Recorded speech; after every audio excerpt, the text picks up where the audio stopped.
Is it true that in an alternate universe that the song Beautiful could have been in the movie American Beauty? Hmm. Is there a story behind that that everyone's Yeah, still bitter about today? I mean, bitter, except that, now Kevin Spacey, anything Kevin Spacey is Anything associated with related to is him, is yeah. not good. But yeah, it was one of those things where, um, in retrospect, you wonder, could you have done more to make something happen?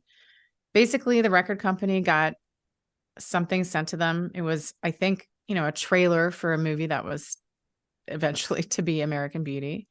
Um, they wanted to use the song and they wanted to include the song on the soundtrack, which in my recollection, was the sticking point for some reason, that they felt like that would interfere with record sales.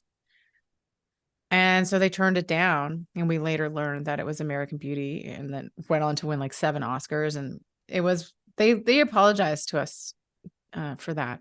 It was a huge miss. I mean, who's to say whether it would have taken us to the next level, but it certainly felt like a huge missed opportunity. So yeah, I think we're all a little bitter about that one. Little bitter. Can you give the listeners a little insight into the writing and recording of Beautiful? So people just love that song, and if you could provide any info that people don't know about it, that would be great. So I think it was you said they already had that song when you auditioned for Mm-hmm. them. So maybe not so much into the writing, but maybe into the recording, if you remember recording your vocals for it or I anything don't know if about I it. remember it specifically. I mean, yeah, so Tony wrote that song. I mean, he is such a gifted songwriter and a gifted wordsmith. We worked it, I mean, we worked it so it became all of ours.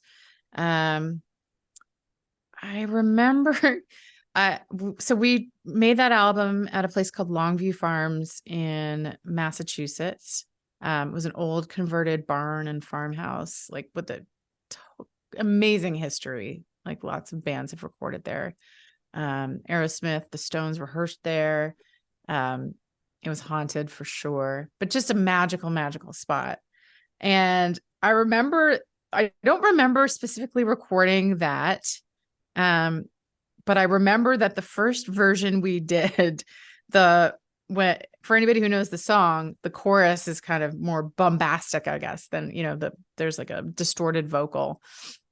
And I remember we came up with a version that we thought was like done, and it's heavier than the current version or as it exists And the now. current version, the chorus is pretty heavy. Yeah, So I think this was even more bombastic. And I remember, and we're friends with our old A&R guy, Ian Steeman, but we all remember him um, sitting in front of the console because that's where, you'd get the best audio. You'd sit dead center in front of the console, right in between the speakers, blasting the song. And he just was like, he was listening and he was just slowly like you sinking in his melted them. chair.